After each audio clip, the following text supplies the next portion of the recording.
What is going on, everyone?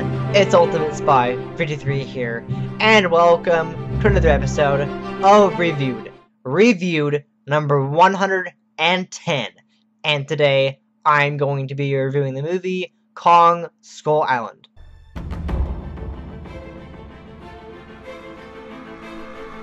So what did I think of Kong Skull Island? Well, I actually enjoyed it a lot. It was awesome. It was better than the 2005 version with Andy Serkis mocapping and Peter Jackson directing, and that one was well over 3 hours compared to this one, which was just about 2 hours. It was about 150 minutes, 58 minutes with credits, and it was a really good movie. I really liked it. It had a great cast, including Tom Hiddleston, Sam Jackson, Brie Larson, John Goodman, who was one of my favorite actors. He's a good actor, and John C. Reilly, and this really gorgeous Chinese actress. She played this. I don't know. She just played this character that was there. I guess I don't know what her purpose was. She just was on the expedition too. I think she's only been in a couple of other movies. She was in The Great Wall, which I have yet to review, and also she's going to be, or I guess she was, because it's already out now. Pacific Rim 2 Uprising, or whatever you're gonna call it. Pacific Rim Uprising. She was in that movie too, and she is gorgeous. Wow, it's like really, she makes that movie stand out. She's a beautiful woman. That's all I can say about it. But yeah, I mean, it's interesting because unlike the original 2005 version with the Peter Jackson directed one with Andy Serkis doing mocap, which wasn't actually that bad. It was just a very long movie. It was 3 hours and 12 minutes long. This one is actually set in the 70s, 1973, compared to that one, which was set in the 30s, when movies were still a thing. And honestly, that movie wasn't very good because of the amount of CGI involved. I did a review of it, and I'll link it at the end of this episode. But it was really good, actually. I think it was a lot better because, I don't know, like, I felt like it was a lot better than the first one in lots of ways. I mean, it just had a better story, I guess, and it's interesting because a lot of the stuff was, you know, because it was the 70s, they had a lot of, like, things from the 70s. It was a lot, you know, in terms of the presidential stuff or anything like that. But it was clearly the 70s. I can't really tell sometimes, but, like, it was clear it was 1973,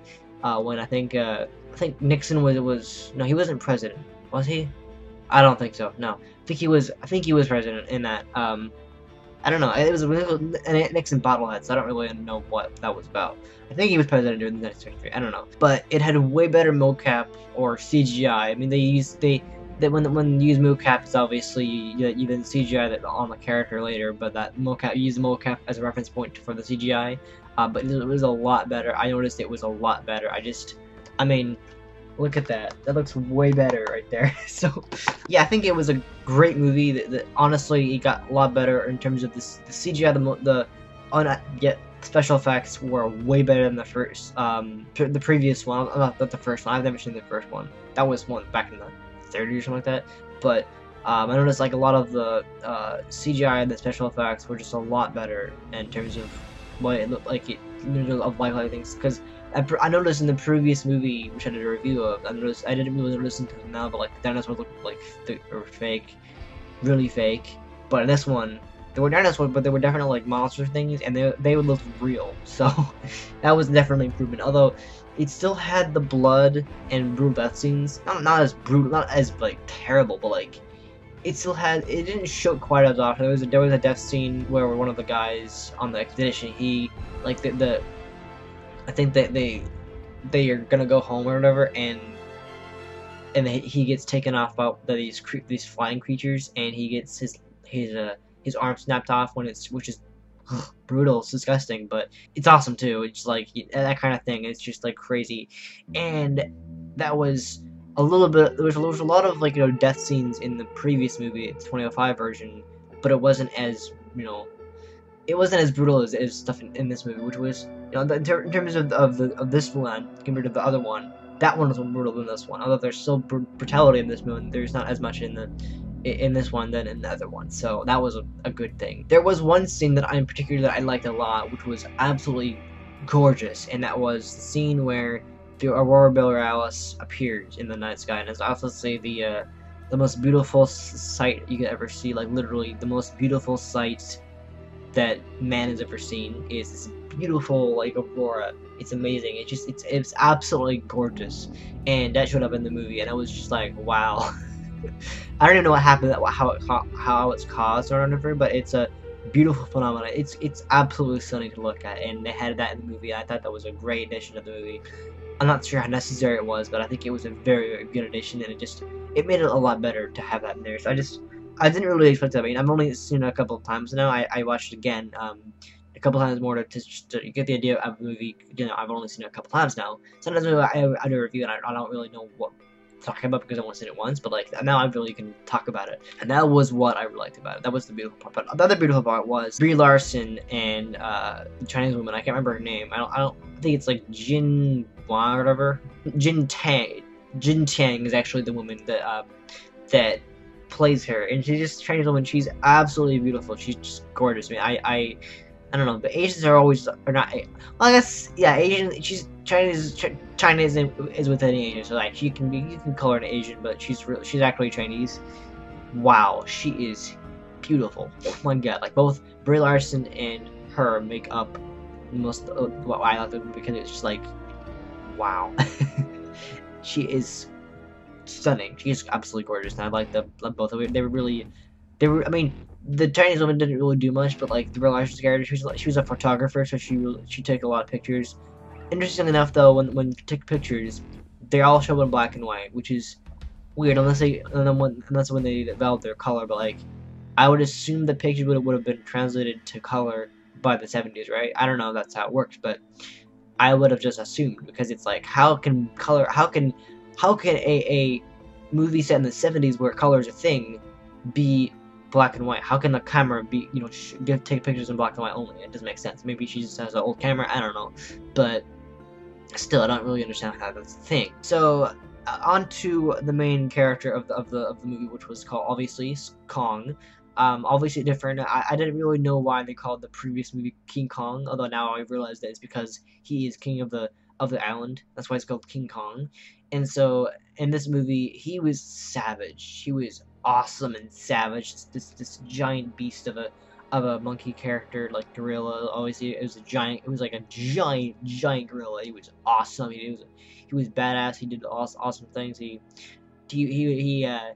fought these skull crusher things, which were just like creepy. They were disgusting. I think they're less disgusting as the worm thingies that like eat the one in the 2005 version where Andy Serkis's character, because he plays two characters, he mocaps Kong, and he also plays a character, and he gets eaten alive by these slime creatures, which is disgusting. But in this movie, the skull creatures aren't as disgusting. I mean, they're still pretty terrifying because they like have these long arms, they have these skull heads, they don't have any speed or anything. They just have these long tails, and they are able to move around with their arms, I guess. And they have these sharp teeth everywhere, and they have these tongues that literally look like a hand. Like they come out and they can grab people and they can suck them into their mouth and eat them. It just looks brutal, but like I don't know. Like when he's taking them down, they're not. It's pretty awesome because he really is a good. He just stomps them down. The fight slash action scenes are amazing with him. We just like take him care of because he can handle them on his own when they're small, but when they're big, it's a bit more of a challenge. So that was a really cool part about the movie that I liked a lot. And also, there was a lot of discussing parts about it. There was a lot of discussing parts, a lot. And one of the ones was where he's injured. He's getting water, and he discovers that there's a squid underneath the water where he's like, you know, bathing or whatever. I guess he's bathing, drinking water, and trying to like clean his wound. And so, basically, he digs up this giant squid.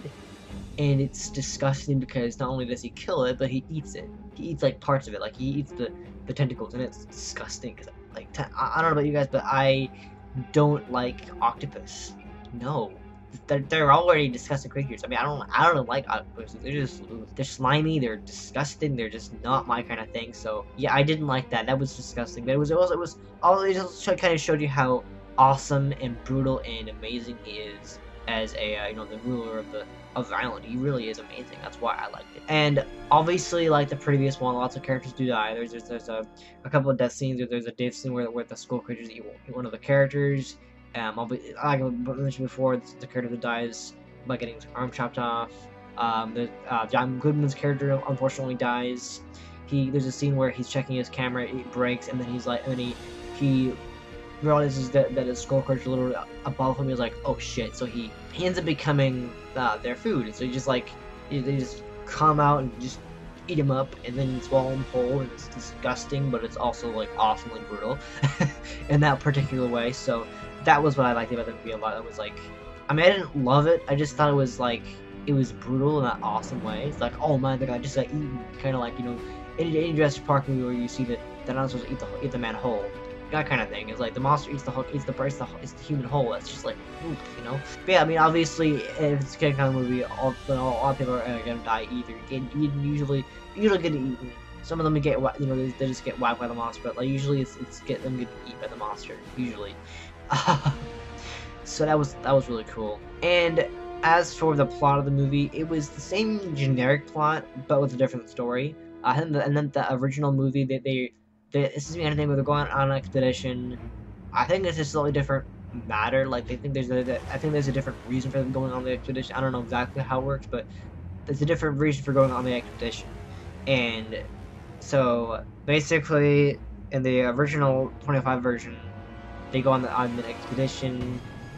I don't actually know how it works. I don't know what the difference is, but like I think in the new one, this one, they have more troops. They have two teams instead of one team, and they have scattered teams. They have helicopters. They during the storm. They have a whole like huge, you know, carrier of ships, and you know, a huge ship that they carry. So, in that way, it's very different from the original plot, but at the same time, it's telling the same exact story. Skull Island. It's a different kind of Skull Island. It's very different because they want to make it. They want a rebooted movie to be different from the original movie. They reboot, like a second reboot, I guess. Because the 2005 Kong movie was technically a reboot, more like a remake, I guess, in this case. So this is the first reboot of the movie series, and that way it has the plot is very similar, but also is a lot different. Same idea, but, you know, different story, I guess, in that way. And there was a post-credits scene that I absolutely loved to see. It was really cool. It definitely says it for the crossover movie in 2020 coming up called Godzilla vs. Kong, which is going to be obviously what it's going to be. But it's going to be Kong versus Godzilla. So, as the title implies, they're going to fight each other, which is going to be awesome. I don't know how well it's going to go. I'll have to wait and see. But basically, at the end of the post-credits scene, they had the characters in this, like, this room, and they're looking at Kong is the only monster out there. There's all these, like, there's Godzilla, there's Mothra, the giant moth thing I've never actually seen. I know the only monster movie I've seen is like Godzilla and King Kong, literally. There's King I think it's Ghidorah and Rodan. I don't know. I have never heard of those monsters. I think King. I have the pronunciation right here on my computer. Ghidorah. It's Ghidorah. Yeah, Ghidorah. King Ghidorah, which is this giant monster with 3 heads. I think it's actually like a dragon thing. I don't know. It's really awesome. It's like a high dragon, like 3-headed monster thing. You know, if you know high dragon from Pokemon, you know what I'm talking about. But basically, it has. Like, it's set up for pretend not only the crossover, but also potential other monster movies they can make. Like, oh, there's other monsters out here. There's a productive like thing. There's a straight-headed monster, but all alone in the world. King Kong is the only one, you know. And then obviously it ends with the chilling Godzilla roar. I can't do the roar, but like it's like the roar. It's just like it's the exact roar from the Godzilla movie that came out in 2014. It's chilling. It's like chilling and then awesome. It's like, oh my god, it's Godzilla kind of thing. It's like, yes, can't wait for the movie to come out. Which the next movie will be the Godzilla 2 movie, which will hopefully be better. That'll come out next year. And so, yeah, I think that was a really cool part about the movie that was like really chilling. It was like, yes, we're gonna get the crossover, and it took a while, but like, you know, there's a reason for it. And as for things mentioned for previous movie, because it's only the second movie in this MonsterVerse, is the MUTOs were mentioned, and that's where those were a creature that was like an terrestrial creature that was featured in the Godzilla movie. They stand for crap. They're massive unidentified terrestrial organisms, and they were featured in Godzilla, the other one, the one that was not very good. There's two of them were not very good, but the other one that just didn't feature enough Godzilla in it. And so they were mentioned because they were previously in that Godzilla movie. There were like two of them, and they were mentioned, the massive unidentified terrestrial organisms. And it was cool because it shows that they're connected. It means that those two movies, doesn't matter if they're decades apart, they're still mentioned. Like they're still in that same universe, so that means that they can still exist. Which means that Kong will obviously be a lot older when the crossover comes out in 2020, which means it'll be a while. They haven't filmed it. I think they've already filmed the Godzilla sequel, King of Monsters, but that's it. So it's like, oh well, Kong, how can they fight when this movie takes place in 1973? Well, again, they'll come back when Godzilla's a little, not Godzilla, I mean, King Kong is a little older, or in this case, Kong is a little older because he's the king of the island. So it's like when he's a little older, he'll come back and he'll fight. So it'll be a little older version of Kong when he'll do some characters, so they can totally do that. And as for the other version, like I keep mentioning, 2005 version a lot more entertaining, I guess, because they had they had two T-Rexes, I think it was, fighting Kong, which was awesome. By the way, that was an awesome scene. But it wasn't as entertaining. It was brutal, a lot more brutal than this one, but it was a lot more entertaining than the previous one. Because the comparison is the other one was longer and more entertaining, but this one was shorter and less entertaining. But it was a lot more. It was not as awesome, and it was shorter. So it's like this was a great movie. It was awesome. I loved it, but it wasn't as entertaining. It had some good points in it, but I think the other one was a lot more entertaining because Kong did a lot more fighting, and he was taking on two T-Rex, I think it was. It was awesome. It was brutal and great. So that's why I liked it a lot. It was fantastic. So, but I still think this movie was a lot better than the other one, because the other one was like 3 hours. or 3 hours and 12 minutes. It's insane, that movie. But still, I'm glad they remade it. So but yeah. And as for the characters, I already mentioned who the character was, but like one actor that I love the best who was in this movie was Sam Jackson. Sam Jackson is always a win in movies, any movie usually. Not always. So I don't watch all those movies, but like a lot of the movies I've seen, he's been awesome. He was in the Avengers, and because of that, this was the first time that he gets to work with Tom Hiddleston since the Avengers was filming back in 2011. Because usually all movies, at least as long as I've known them to, they've always filmed a year in advance, unless it's a TV show where they film the same year but like months in advance before the TV show season comes out. I don't know exactly how it works, but like that's that kind of thing. And so he got to work with Tom Hiddleston for the first time since 2011, which was when this film came out. Because it came out in 2012. You got you got months of filming, and then you have months of editing and stuff like that, for production, all that stuff. And so he gets to work with him again. It was really cool to see him in that movie alongside Tom Hiddleston, because he did a great job. I think all the cast did a great job. They did a really, I left their roles in the movie. They did a good job of the roles. I think it was good acting and all that stuff. And as for Tom Hiddleston's character, he seemed, along with Brie Larson, of course, he seemed a lot more like he and their characters seemed like they were romantically involved, like they had some kind of romantic tension thing going on, and I didn't really. It might have been just strong friendship, but it felt like it was some kind of romantic thing going on. I couldn't really tell, because in the description of the characters, it did not say anything about they're romantically involved.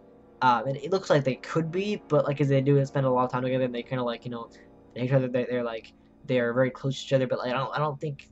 I think it's mainly just they're really good friends. They become really good friends, but again, I don't know. I can't really tell, but it just looks that way. So I think that was nice, because they're both good-looking actors. But even Tom Hiddleston's great. He's a great awesome guy. Yeah, he's awesome.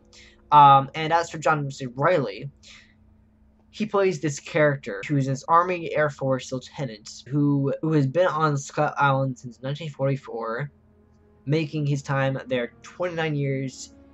even though he said 28 years, I looked at it, I was like, wait, how can, if it's 1944 when he got on the island, and he's been there 28 years, that means it's 1974, right? Or, no, 72. So he's been there longer than that. I think he's probably, he doesn't realize he's said 28 years, but that means, like, because 1944 to 1973 is 29 years. So how could he be 28 years? I mean, he must be like a year off or something. I don't know. It doesn't make sense. Like, they must have some kind of error right there, because it's not, that's not 28 years. That's 29 years. Unless he's just, unless he must have, not, I don't think the actor, I think the character must have miscounted.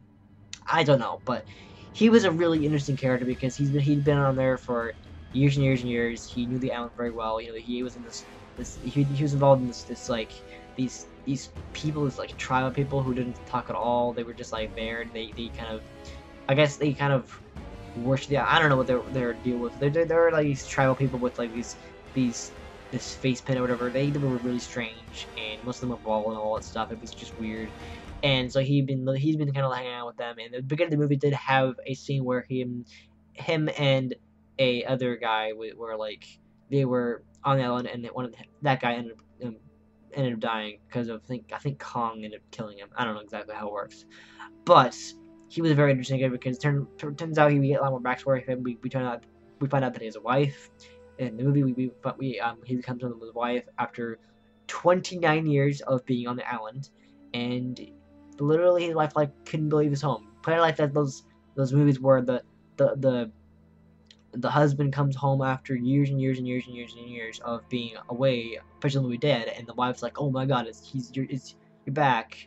How can I believe you're back?" kind of thing. It's a classic thing, you know. It happened in Arrow, obviously, but also I don't think like that. So yeah, I think it's great. I think they all of them did a really good job. There's actually this really funny post on Facebook around when the movie was still playing. I think it was still playing. I think it might have come on Blu-ray by then. But it was Samuel Jackson, like you know, in the scene where he's facing Kong. There's a scene where someone put the instead of saying what he's saying in the movie, he says, "Kong, I'd like to talk to you about the Avenger Initiative." It's like, oh, maybe Kong can become an Avenger because he's huge, he's gigantic. So that was really cool. I think to compare this movie to another movie that's coming up really soon is called Rampage, which is based off of a 1980s video game, which I used to play, actually. It's going to be very similar because it's going to have that kind of, you know, giant monkey thing. So compare the crossover movie with Rampage, if you want to call it that. So yeah, I guess that's what I can say. That's really all I can say about this movie. It was a terrific movie. It was great. I loved it. It was awesome.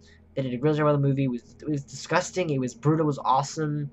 It was great action sequences. I love the characters. They were just, overall, it was a really fantastic movie. It really was. I liked it a lot. It was disgusting a lot of times, but it was honestly really good. I liked it a lot. So that's all I can say.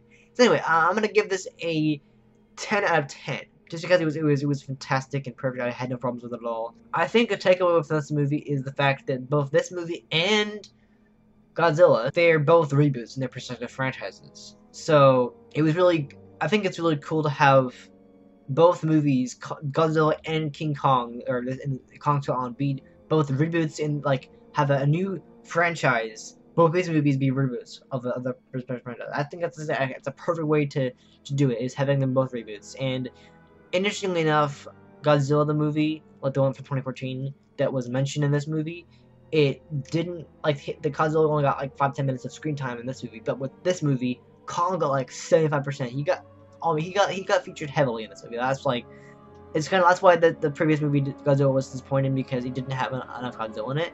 I feel like with this movie it paid off a lot better because it actually had Kong in it. Like, it had more Kong in it than anything else, and he was on the main subject. It was a great movie. I mean, yeah, the beginning of the movie didn't have Kong in it. Of course, we don't see Kong until they get down, so there you go. But like, otherwise, it's a great movie. I had no problems with it. It has a great cast. It's action-packed. It's awesome. I think there was one scene where Tom Hiddleston actually is a badass. He gets a sword. He gets this guy's kind of gone. He starts chopping up these bird thingies. He's a badass. But yeah, I had no problems with it. It's a great movie. 10 out of 10. I'd recommend it. Definitely check it out. It's great. Yeah, you can see these are the little guys I'm talking about. They're disgusting, but they're awesome too. So yeah, that's all I can say about this movie. So yeah, thank you guys so much for watching this episode of Reviewed. I hope you enjoyed it. If you did, please hit the like button. I really do appreciate support. And if you're new to the channel, subscribe for more episodes of this series and other series that I do, as well as other great content. And I'll be back next time with another episode. Alright? See ya.